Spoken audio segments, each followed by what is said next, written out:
আচ্ছা, তাহলে আমরা পড়বো হচ্ছে কর্মধারয় সমাস। ঠিক আছে, কর্মধারয় সমাস। লাইট আসছে, বোঝা যাচ্ছে? হ্যাঁ, বোঝা যাচ্ছে, মোটামুটি বোঝাই যাচ্ছে। এখানে কি লিখেছি দেখো, যে কর্মধারয় সমাসে বলছে সাধারণ কর্মধারায় আর মধ্যপদলোপী কর্মধারায়। ঠিক আছে, সাধারণ কর্মধারায় আর মধ্যপদলোপী কর্মধারায়।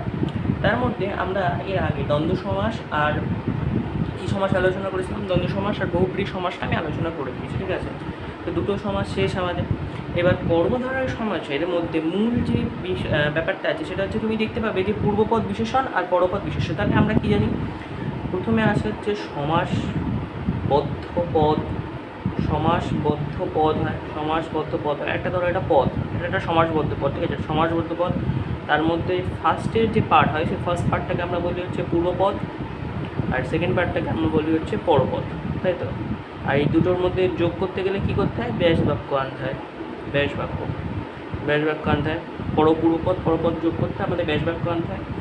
এছাড়া এর আগে আমরা যেটুকু জানতে পারি যে পূর্বপদ পরপদ যোগ করতে যদি ব্যাস বাক্য আনতে হয়, এছাড়া আমাদের কী লাগে, আর কিছু লাগে? আর লাগে না। সমস্যমান পদ বলে একটা কথা হয়, সেটা হচ্ছে এই দুটোকেই বলা হয় সমস্যমান পদ, আর ব্যাস বাক্যকে বলা হয় বিগ্রহ বাক্য। আবার বিগ্রহ বাক্য আমরা বলতে পারি। ঠিক আছে, বিগ্রহ বাক্য আমরা বলতে পারি। সাধারণ কর্মধারায় আর মধ্যলোপী কর্মধারায়ের প্রথম থেকে আমরা শুরু করবো। ঠিক আছে, কর্মধারায়ের মধ্যে তাহলে আমি বিশেষ কী পাচ্ছি, মানে কর্মধারায় চিহ্ন কী করে, পূর্বপদটা বিশেষণ হবে, পরপদটা বিশেষ্য হবে। বাংলায় যদি, ইংলিশে যদি বলতে চাই বিশেষণ মানে কি, যেটা বিশেষ করে কিছুকে বোঝায়, বিশেষ্যকে যে বিশেষ করবে, মানে পরপদকে বিশেষ করে দেয়। ঠিক আছে, কী করবে, এর কাজ কি, পরপদকে বিশেষ করে দেখাবে। ঠিক আছে, এই পরপদকে বিশেষ করে দেখাবে। ঠিক আছে, আর এর মনে রাখবে যে পরপদে সর্বদা শূন্য বিভক্তি থাকে।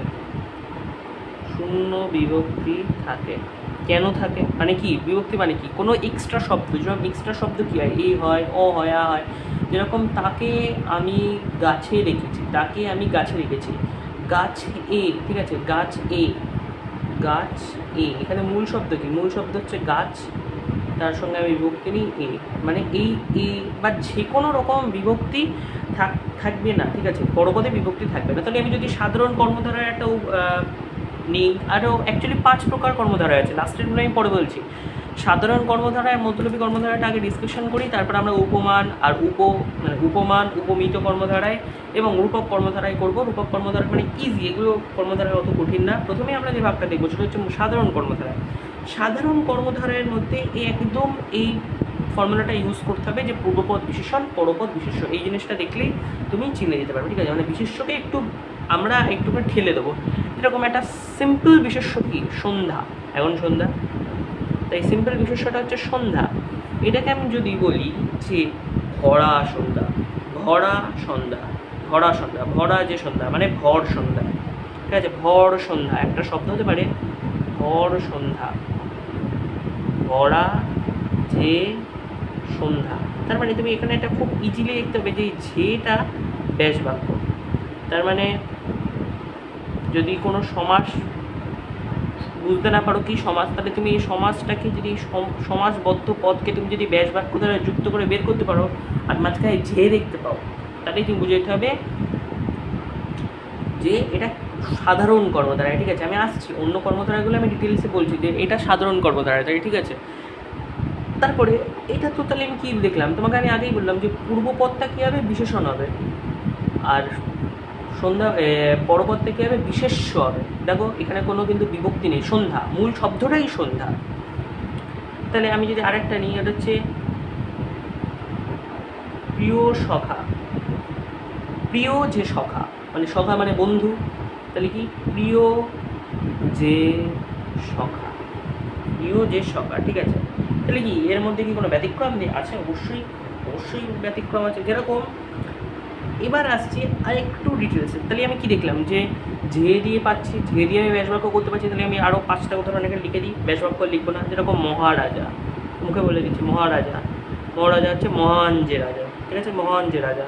পূর্ণচাঁদ, এই পূর্ণচন্দ্র, পূর্ণ যে চন্দ্র। ঠিক আছে, পূর্ণচন্দ্র। তারপরে হচ্ছে হেড পণ্ডিত, হেড যে পণ্ডিত, তাই না, হেড যে পণ্ডিত। তারপরে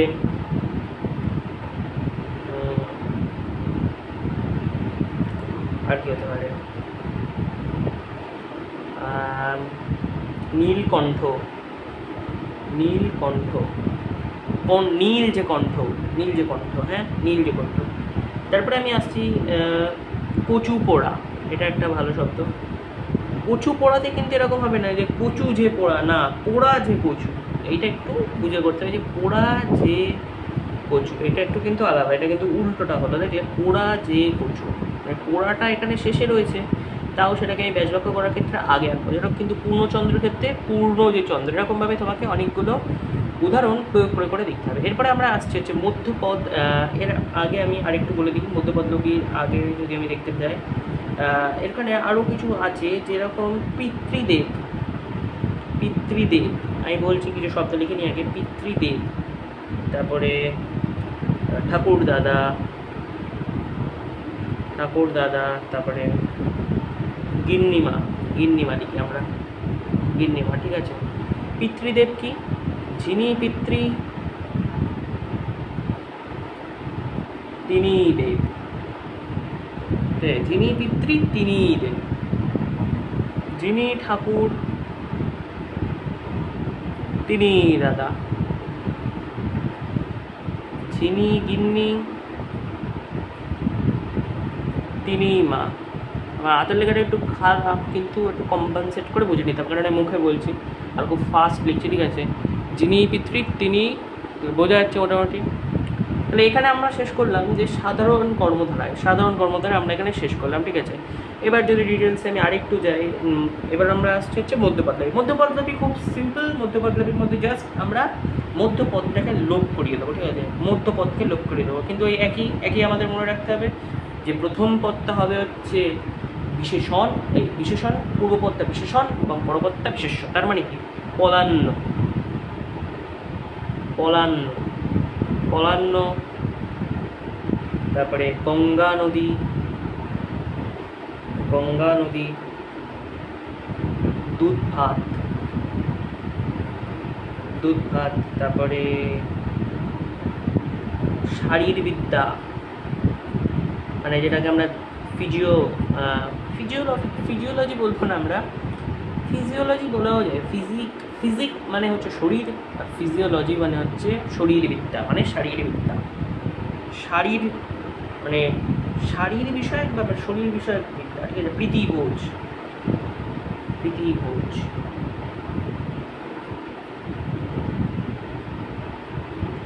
এবার আমি পল মিশ্রিত অন্ন, পল মিশ্রিত অন্ন, পল মানে কিন্তু মাংস, ঠিক আছে, যেটাকে আমরা পোলাও বলি অ্যাকচুয়ালি। গঙ্গা নদী হচ্ছে গঙ্গা নামক নদী। আমি অনেক রকমভাবে বলে দিচ্ছি, অনেকগুলো টাইপ অফ ব্যাসবাক্য দেখে দিচ্ছি, তোমাদের ইজি হয়। এরকম দেখো, এটা গঙ্গা কিন্তু একটা বিশেষণ, কারণ প্রত্যেকটা নদী কিন্তু গঙ্গা নয়। পল একটা বিশেষণ, মাংস মানে যে অন্নটায় মাংস আছে, মানে সেখানে কি অন্য একটা যদি বিশেষ হয় তাহলে এটা বিশেষ্যের বিশেষণ, বিশেষ্যের বিশেষণ। যেমন নদী একটা বিশেষ্য, তার বিশেষণ কিন্তু গঙ্গা। কিন্তু এমনি আমি ইউজ করি, যদি নর্মালি আমি যদি গঙ্গাকে ইউজ করি, তখন কিন্তু গঙ্গা শব্দটা কী হবে, গঙ্গা শব্দটা তখন বিশেষ্য হিসেবে কাজ করবে, যেটাকে আমরা বুঝি হচ্ছে প্রপার নাউন বলি, যেটাকে আমরা নির্দিষ্ট। দুধ ভাত, দুধ ভাতের মধ্যে কি, দুধ মিশ্রিত ভাত, এখানে কিন্তু সেই ভাতটাকে আমি একটু বিশেষ করছি, মানে এমনি ভাত না, দুধ মিশ্রিত ভাত। শারীরবিদ্যা হচ্ছে শরীর বিষয়ক বিদ্যা, শরীর বিষয়ক বিদ্যা। প্রীতিভোজটা কি, প্রীতিভোজটা হচ্ছে, প্রীতিভোজটাকে আমি কী করে বলতে পারি, প্রীতি যে ভোজ, প্রীতি যে ভোজ বলতে পারবো, হ্যাঁ, প্রীতি যে ভোজ, প্রীতি যে ভোজ, মানে সেই ভোজকে প্রীতি, প্রীতি হলে, হ্যাঁ, প্রীতি মানে প্রীতিভোজ মানে কি, প্রীতিভোজ কথাটার অর্থ হচ্ছে সুসম্পন্ন খাদ্য, মানে খেয়ে তুমি খুব তৃপ্তি পেলে, মানে না, প্রীতি ও শুভেচ্ছা ওরকম। অ্যাকচুয়ালি এটা প্রীতি ও ভোজ লিখতে হবে, প্রীতি ও ভোজ। এটা দিয়ে এগুলো কী হলো, এগুলো কি সাধারণ কর্মধারায়, সাধারণ কর্মধারায়, সাধারণ কর্মধারায়, তাই তো। সাধারণ কর্মধারাটা তাহলে আমরা এন্ড করলাম, এখানে সাধারণ কর্মধারাটা আমরা এন্ড করে দিলাম, হলো সাধারণ কর্মধারা। ও সরি,